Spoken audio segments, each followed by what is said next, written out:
నమస్కారం ఘంటారావానికి స్వాగతం. ముందుగా ప్రధాన అంశాలు. కాంగ్రెస్ జోలికొస్తే రోడ్డుపై పరుగులు పెట్టిస్తారన్న రేవంత్ రెడ్డి. ఊరుకోవడానికి జైపాల్ రెడ్డినో జానారెడ్డినో కాదని వ్యాఖ్య.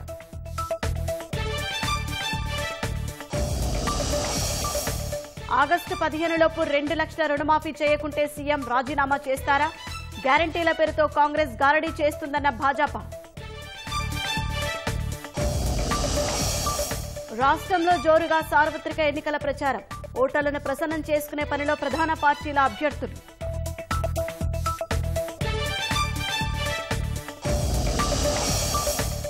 వాయనాడుకు మారిన రాహుల్కు ఓటమి తప్పదన్న ప్రధాని. ఈ ఎన్నికలు దేశాభివృద్ధికి ఆత్మనిర్భరత కోసమని వ్యాఖ్య.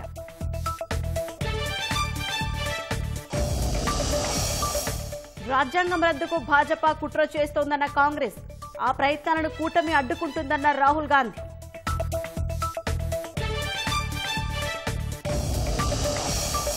రాష్ట్రంలో రైతులను మరోసారి ముంచిన అకాల వర్షాలు. పంట నష్టం వివరాలు సేకరించాలని మంత్రి తుమ్మల ఆదేశం.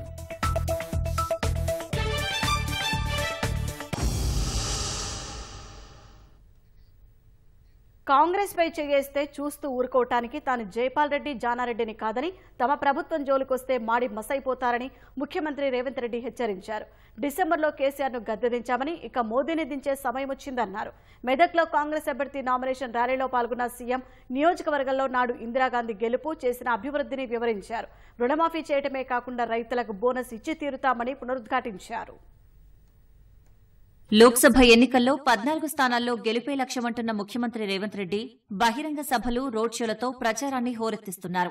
పార్టీ నిర్ణయం మేరకు అభ్యర్థుల నామినేషన్ కార్యక్రమాల్లో పాల్గొంటున్న సీఎం ఇదే సందర్భంలో ర్యాలీలు, సభలకు హాజరవుతూ శ్రేణులను ఉత్తేజపరుచుతున్నారు. మెదక్లో కాంగ్రెస్ అభ్యర్థి నీలం మధు నిర్వహించిన భారీ ర్యాలీలో ముఖ్యమంత్రి రేవంత్ రెడ్డి, మంత్రులు దామోదర రాజనరసింహ, పొంగులేటి శ్రీనివాసరెడ్డి, కొండా సురేఖతో పాటు పార్టీ నేతలు పాల్గొన్నారు.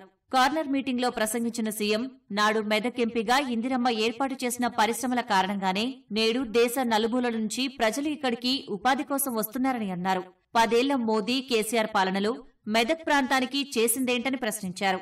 కేంద్రం నుంచి దుబ్బాకకు నిధులు తెస్తానన్న రఘునందన్ తెచ్చిందేంటో చూపించాలన్న సీఎం ఖాసిం రిజ్వీ లాంటి వెంకట్రామరెడ్డిని భారాస అభ్యర్థిగా నిలబెట్టారని విమర్శించారు. ఇందిరాగాంధీ గారికి 1980లో మీరు అండగా నిలబడి ఈ మెదక్ గడ్డ మీద మూడు రంగుల జెండాను ఎగరేసి ఇందిరమ్మను గెలిపిస్తే ఈ దేశానికే ఇందిరమ్మ ప్రధానమంత్రి అయి ఈ మెదక్ ప్రాంతానికి బిహెచ్ఎల్ తీసుకొచ్చింది, బీడీఎల్ తీసుకొచ్చింది, ఐడిపిఎల్ తీసుకొచ్చింది, ఇక్రిసాట్ లాంటి పరిశ్రమలు తీసుకొచ్చింది. ఆ పరిశ్రమలు రాబట్టి ఈ ప్రాంతం దేశంలోనే అభివృద్ధి చెంది ఇవాళ ఈ మెదక్ ప్రాంతం దేశం నలుమూల నుంచి కార్మికులు ఇక్కడికి వచ్చి ఉద్యోగ ఉపాధి అవకాశాలు పొందుతున్నారు. నరేంద్ర మోడీ ప్రధానమంత్రిగా 10 ఏళ్లు ఉన్నాడు. ఈ కల్వకుంట్ల చంద్రశేఖర్ రావు రాష్ట్ర ముఖ్యమంత్రిగా 10 ఏళ్లు ఉన్నాడు. 10 ఏళ్లు అధికారం ఎలుగబెట్టిన వీళ్ళు ఈ మెదక్ పార్లమెంటు నియోజకవర్గంలో తెచ్చిన పరిశ్రమలెన్ని, ఇచ్చిన ఉద్యోగాలెన్నో లెక్క చెప్పిన తర్వాత మీరు ఓట్లు అడగాలని చెప్పి నేను సవాలు విసురుతున్నా. రఘునందన్ రావు నేను అడుగుతున్నా,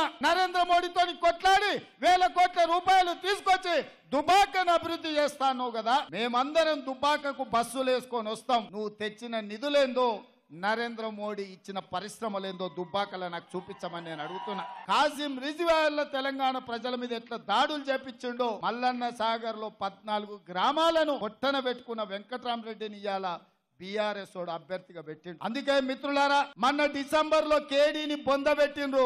ఇక వంతు మోడీకి వచ్చింది. ఒక్కరిని కాదు, 2 తోడు దొంగల్ని తుదముట్టించే వరకు ఓడిస్తేనే ఈ ప్రాంత తెలంగాణకు న్యాయం జరుగుద్ది. 20 ఏళ్లు బీఆర్ఎస్ బీజేపీ కేసారు. ఈ ఒక్కసారి ఓ బలహీన వర్గాల బిడ్డకు ఓటేసి ప్రజాస్వామ్యం మీద నమ్మకం కలిగించండి, విశ్వాసం కలిగించండి. తమతో కాంగ్రెస్ ఎమ్మెల్యేలు టచ్ లో ఉన్నారన్న భారాస అధినేత వ్యాఖ్యలపై సీఎం రేవంత్ రెడ్డి మరోసారి విరుచుకుపడ్డారు.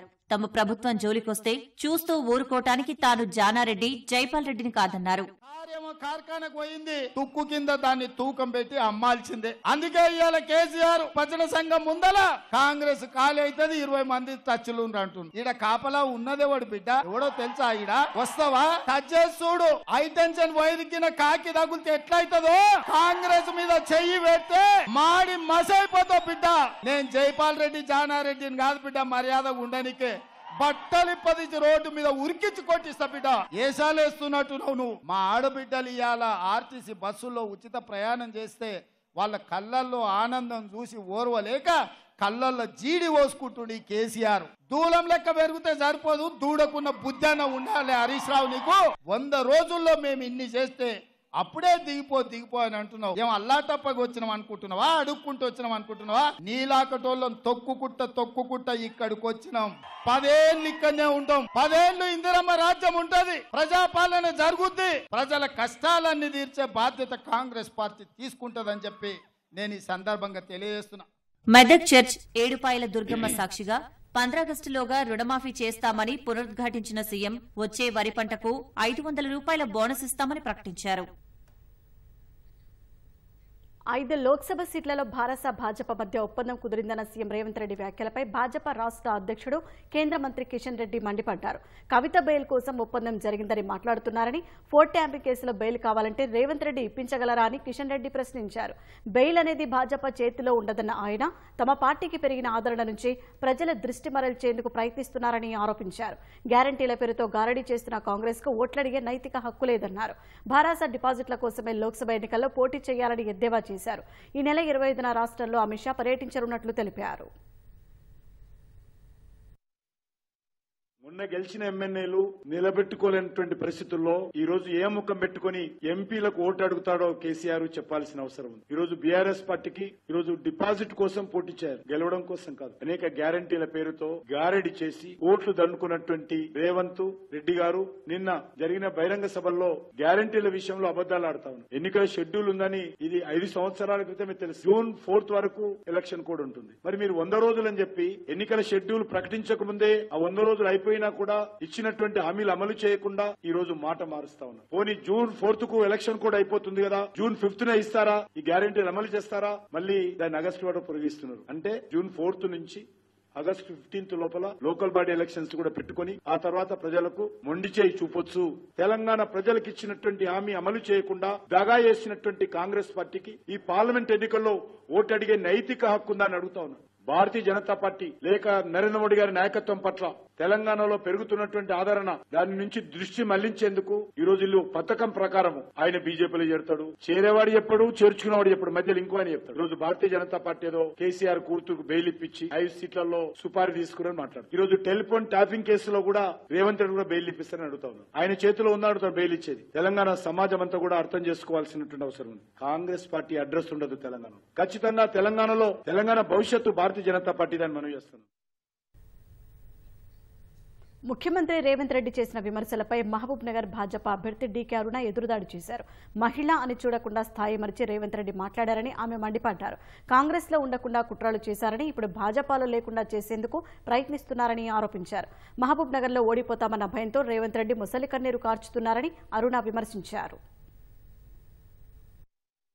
మీకు ఇంత కసి, ఎంత అక్కస్ ఎందుకు, ఇంత కడుపు మంట ఎందుకు మీరు ఈ జిల్లాలో బతకనియాలని తలుచుకోలేదా? మీరు మీ పార్టీలో ఉంటే బతకనిలేదు. భారతీయ జనతా పార్టీలో ఈడనన్నా సేవ చేసుకుందామని ఈడ కూడా సేవ చేయకుండా పండబెట్టి తొక్కుతారంట. నన్ను ఏం పాపం చేసినాయి ఆ పండబెట్టి తొక్కనికి? నన్ను అంటే అభివృద్ధి చేయడం నేను చేసిన ద్రోహమా? నా భాగవతం చెప్తాడట ఈయన. రా వస్తావు నీ భాగవతం చెప్తాం, నా భాగవతం చెప్తాం రా. ఇంకా 10 ఏళ్ల కింద ఉంటే రేవంత్ రెడ్డి లాగా నువ్వు ప్రవర్తిస్తే ఒక ముఖ్యమంత్రి హోదాకే అగౌరవం. నన్ను ఓడగొట్టడానికి కుట్ర పన్నుతున్నాను ఏడ్చుకుంటా తిరుగుతున్నావు రేవంత్ రెడ్డి గారు. ఈ ఎలక్షన్లు పార్లమెంట్ ఎలక్షన్ కదా, నీ ఎలక్షన్ కాదు కదా. ఈ సీట్ ఓడిపోతే నన్ను దించేస్తారు అంటున్నావు. ఎందుకు ఈ డ్రామా ఆడుతున్నావు? ఈ డ్రామాలన్నీ కట్టిపెట్టు. ఖబర్దార్ ఇంకోసారి ఇటువంటి భాష మాట్లాడితే. ముఖ్యమంత్రి రేవంత్ రెడ్డి ఆగస్టు 15న 2 లక్షల రుణమాఫీ చేయకపోతే రాజీనామా చేస్తారని సిర్పూర్ భాజపా ఎమ్మెల్యే పాల్వాయి హరీష్ ప్రశ్నించారు. హైదరాబాద్లోని పార్టీ కార్యాలయంలో మాట్లాడిన ఆయన కాంగ్రెస్ పాలన 100 రోజులు దాటిందని, 6 గ్యారెంటీలు అమలు కాలేదని విమర్శించారు. మోదీ హవాలో రేవంత్ సర్కారు కొట్టుకుపోవడం ఖాయమన్నారు. ప్రభుత్వ విధానాలపై గవర్నర్కు లేఖ రాసినట్లు ఆయన తెలిపారు. గ్యారెంటీల విషయంలో మీరు చతికిలబడ్డరు అనే విషయం అందరికీ అర్థమైంది. ఒక్క గ్యారెంటీని నిలుపుకునే ప్రయత్నంలోనే ఆర్టీసీని మీరు దివాలా తీయించే పరిస్థితిలో ఉన్నారు. 15 ఆగస్టు నాటికి 2 లక్షల రూపాయల రైతు రుణమాఫీ చేస్తా అంటాడు మహానుభావుడు. ఒకవేళ 15 ఆగస్టు మాటను మీరు నిలుపుకోలేకపోతే రాజీనామాకు మీరు సిద్ధంగా ఉన్నారా? ఇవాళ గవర్నర్ గారికి నేను ఇవాళ ఈ లెటర్ పంపించడం జరిగింది. శాసనసభ్యులుగా మాకు రాజ్యాంగం కల్పించిన హక్కులను కాలరాస్తూ ప్రజాస్వామ్యాన్ని కూని చేస్తున్న రాష్ట్ర ప్రభుత్వ విధానాన్ని నిరసిస్తూ నేను ఈ లేఖ రాయడం జరిగింది. సీతక్క గారికి కూడా బహిరంగ లేఖ రాయడం జరిగింది. అక్కడ సీతక్క గారి పేరు చెప్పి అడ్డగోలుగా అక్కడ కాంగ్రెస్ నాయకులు వసూలకు పాల్పడుతున్నారు, డాక్టర్లను బెదిరిస్తున్నారు, వ్యాపారస్తులను బెదిరిస్తున్నారు, డబ్బులు తీసుకురమ్మంటున్నారు, ఎలక్షన్ ఫండ్ కావాలంటున్నారు. సోమవారం మిర్యాలగూడ నుంచి వచ్చే నెల 12 వరకు జరగనున్న భారత అధినేత కేసీఆర్ బస్సు యాత్రకి బస్సులు సిద్దమవుతున్నాయి. లోక్సభ ఎన్నికల దృష్ట్యా రాష్ట్ర వ్యాప్తంగా బస్సు యాత్ర చేపట్టాలని కేసీఆర్ నిర్ణయించారు. బస్సు యాత్రలో భాగంగా ఉదయం రైతాంగ సమస్యలపై క్షేత్రస్థాయిలో పర్యటన చేస్తానన్న ఆయన ఎండిన పంట పొలాలు, ధాన్యం కల్లాలు సందర్శిస్తూ రైతులని పరామర్శిస్తూ వారి కష్ట నష్టాలు తెలుసుకోనున్నట్లు చెప్పారు. సాయంత్రం పార్లమెంటు నియోజకవర్గ పరిధిలో ముఖ్యమైన 3 నుంచి 4 ప్రాంతాలను ఎంపిక చేసుకుని ప్రచారం చేస్తారు. ముఖ్యమైన కేంద్రాల్లో బహిరంగ సభలు ఏర్పాటు చేయనున్నారు. వచ్చే నెల 10న సిద్దిపేటలో కేసీఆర్ బస్సు యాత్ర ముగియనుంది. అక్కడ బహిరంగ సభ నిర్వహించే ఆలోచనలో కేసీఆర్ ఉన్నారు. రోడ్ షోలో పాల్గొనేందుకు బస్సుపై నుంచి ప్రజలను ఉద్దేశించి ప్రసంగించేందుకు అవసరమైన ఏర్పాట్లు చేస్తున్నారు. అందుకు 3 వాహనాలను సిద్ధం చేస్తున్నారు. కేసీఆర్ కోసం ఒక బస్సు, ఒక వ్యాన్ వినియోగించనున్నారు. మరో వ్యాన్ను కేటీఆర్, హరీష్ రావు ప్రచారానికి వినియోగిస్తారు. లోక్సభ ఎన్నికల్లో గెలిపే లక్ష్యంగా మంత్రులు భాజపా భారసాలపై విమర్శలు గుప్పిస్తున్నారు. దేశంలో రాష్ట్రాల మత రాజకీయాలు చేస్తున్నారంటూ ధ్వజమెత్తుతున్నారు. కాంగ్రెస్ పార్టీ లోక్సభ అభ్యర్థులను అత్యధిక సంఖ్యలో గెలిపించాలంటూ క్షేత్రస్థాయిలో ఓటర్లను అభ్యర్థిస్తున్నారు. లోక్సభ ఎన్నికల్లో గెలిపే లక్ష్యంగా అధికార పార్టీ రాష్ట్రంలో ప్రచారం సాగిస్తోంది. ఇందులో భాగంగా భువనగిరి కాంగ్రెస్ ఎంపీ అభ్యర్థి చామల కిరణ్ కుమార్ రెడ్డి ఆలేరులో ఇంటింట ప్రచారం నిర్వహించారు. హోటల్లో స్వయంగా అల్పాహారం తయారు చేసిన కిరణ్ కుమార్ విప్ బీర్ల ఐలయ్య పారిశుద్ధ్య కార్మికులతో కలిసి డ్రైనేజీ శుభ్రం చేసి ఓట్లు అభ్యర్థించారు. కేంద్రంలో భాజపా మళ్లీ అధికారంలోకి వస్తే రాజ్యాంగాన్ని తూట్లు పొడుస్తుందని మంత్రి ఉత్తమ్ కుమార్ రెడ్డి ఆరోపించారు. సూర్యాపేట జిల్లా మేళ్ల చెరువులో ముఖ్య కార్యకర్తల సమావేశంలో ఆయన పాల్గొన్నారు. భారాసాకు 15 ఎంపీ స్థానాలలో డిపాజిట్లు కూడా దక్కవు అంటూ మంత్రి జోస్యం చెప్పారు. దేశంలో తెలంగాణలో ప్రజల్ని మతపరంగా విచ్ఛిన్నంగా విభజించి రాజకీయ లబ్ధి పొందే ప్రయత్నం, అభివృద్ధి పనులు ఏమీ చేయలేదు. బీఆర్ఎస్ పార్టీ అయితే కుప్పకూలిపోయింది. ఎలక్షన్ తర్వాత వారి మనుగడ నాకైతే ప్రశ్నార్థకమే. ఇండియా అలయన్స్ ఎన్నికలు గెలవబోతున్నాము. రాహుల్ గాంధీ గారు ప్రధానమంత్రి కాబోతున్నారు. జూన్ 9వ తారీఖున రాహుల్ గాంధీ గారు ప్రధానమంత్రి ప్రమాణ స్వీకారం చేయనున్నారు. కవిత అరెస్టుపై భాజపా భారాస డ్రామాలు ఆడుతున్నాయని మంత్రి పొన్నం ప్రభాకర్ ఆరోపించారు. కరీంనగర్ లోక్సభ నియోజకవర్గ పరిధిలోని వేములవాడలో విప్ ఆది శ్రీనివాస్తో కలిసి కార్యకర్తల సమావేశంలో మంత్రి పాల్గొన్నారు. తెలంగాణ ఏర్పాటును అవమానించిన మోదీకి తెలంగాణలో ఓట్లు అడిగే హక్కు లేదంటూ పొన్నం విమర్శించారు.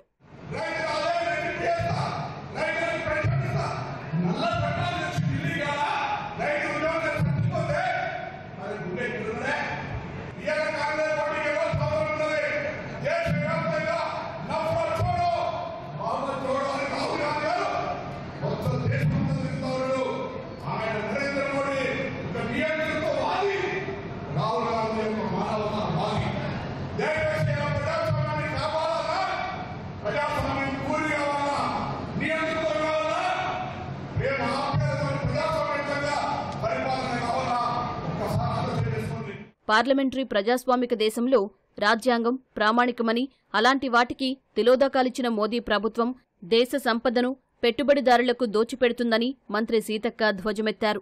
ఆదిలాబాద్లో కాంగ్రెస్ పార్లమెంటు నియోజకవర్గ స్థాయి కార్యకర్తల సమావేశంలో ఆమె ఎమ్మెల్యే వెడ్మ బొజ్జు, ఎమ్మెల్సీ వెంకట్తో కలిసి పాల్గొన్నారు.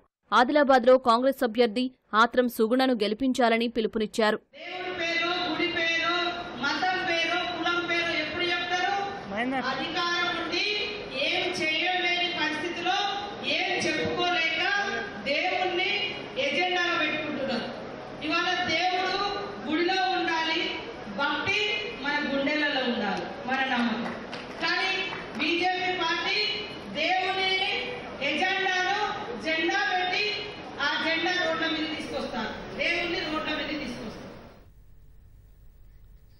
రాష్ట్ర వ్యాప్తంగా రాజకీయ పార్టీల ఎన్నికల ప్రచారం జోరుగా సాగుతోంది. నామినేషన్ల ప్రక్రియ ప్రారంభం కావడంతో అభ్యర్థులు క్షేత్రస్థాయిలో విస్తృతంగా పర్యటిస్తున్నారు. ఓటర్లను ప్రసన్నం చేసుకుంటూ ఒక్కరిపై మరొకరు విమర్శలు గుప్పించుకుంటున్నారు.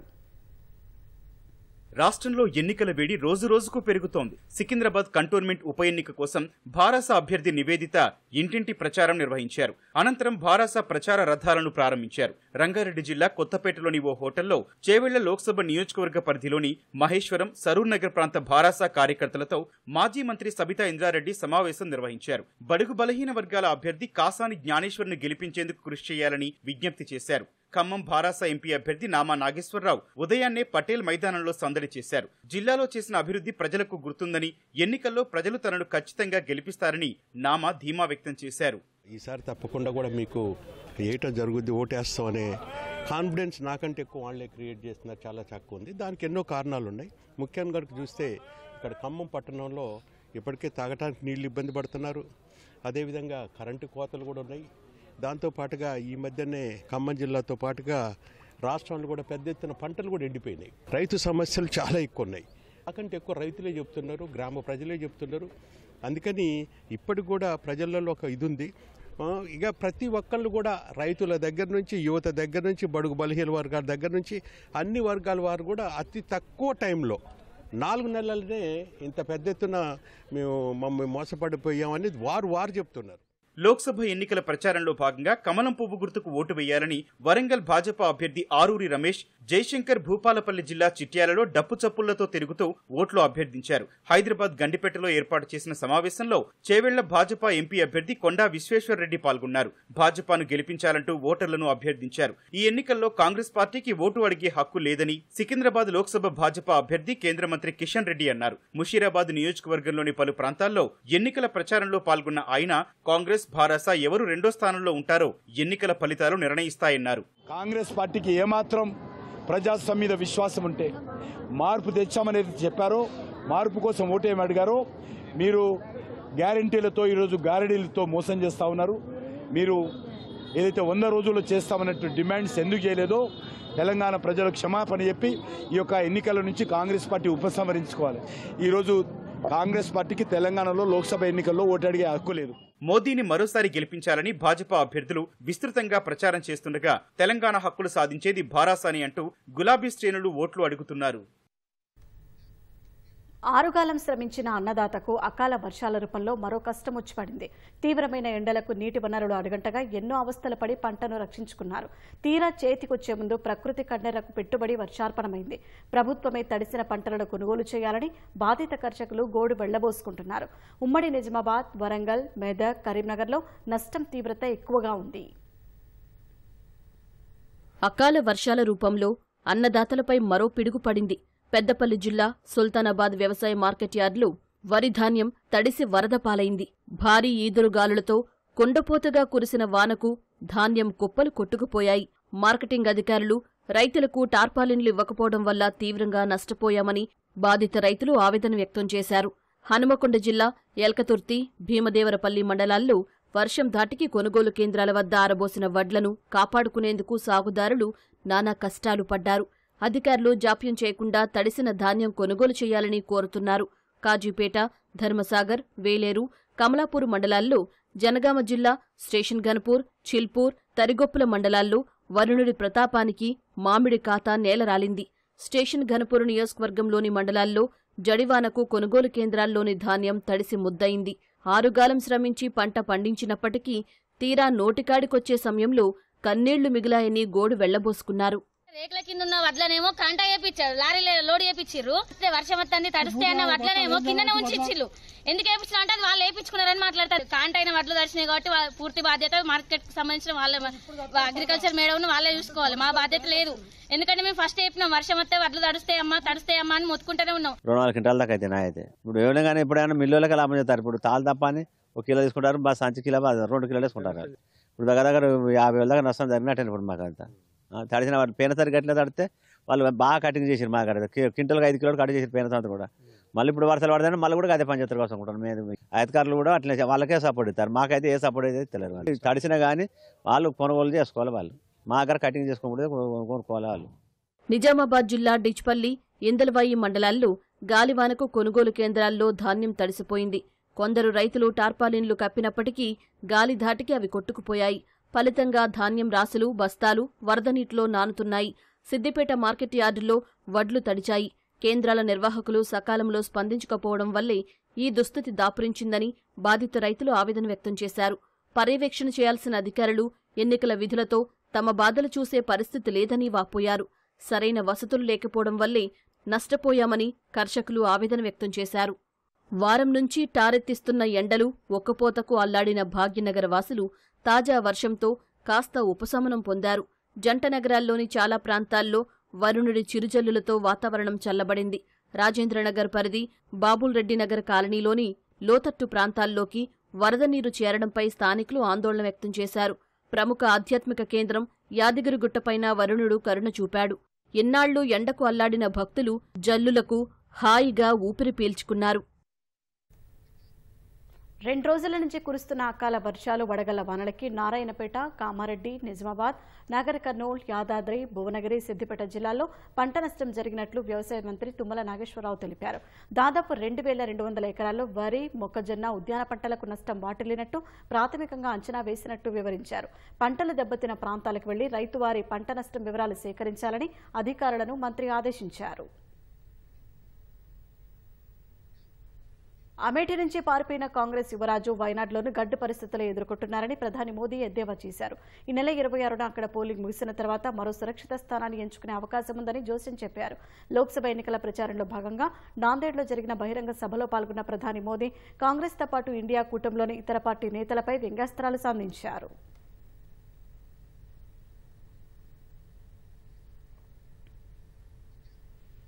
రాజ్యాంగాన్ని రద్దు చేయాలన్న భాజపా యత్నాలను ఇండియా విఫలం చేస్తుందని కాంగ్రెస్ అధినేత రాహుల్ గాంధీ వ్యాఖ్యానించారు. బీహార్ భగల్పూర్లో నిర్వహించిన ఎన్నికల ర్యాలీలో రాహుల్ గాంధీ పాల్గొన్నారు. లోక్సభ ఎన్నికల్లో భాజపాకు 150 సీట్లకు మించి ఒక్కటి కూడా ఎక్కువ రాదని ధీమా వ్యక్తం చేశారు. దేశంలో ప్రజాస్వామ్యాన్ని, రాజ్యాంగాన్ని రద్దు చేయాలన్న భాజపా, ఆర్ఎస్ఎస్ల కుట్రలను ఇండియా కూటమి విఫలం చేస్తుందని పేర్కొన్నారు.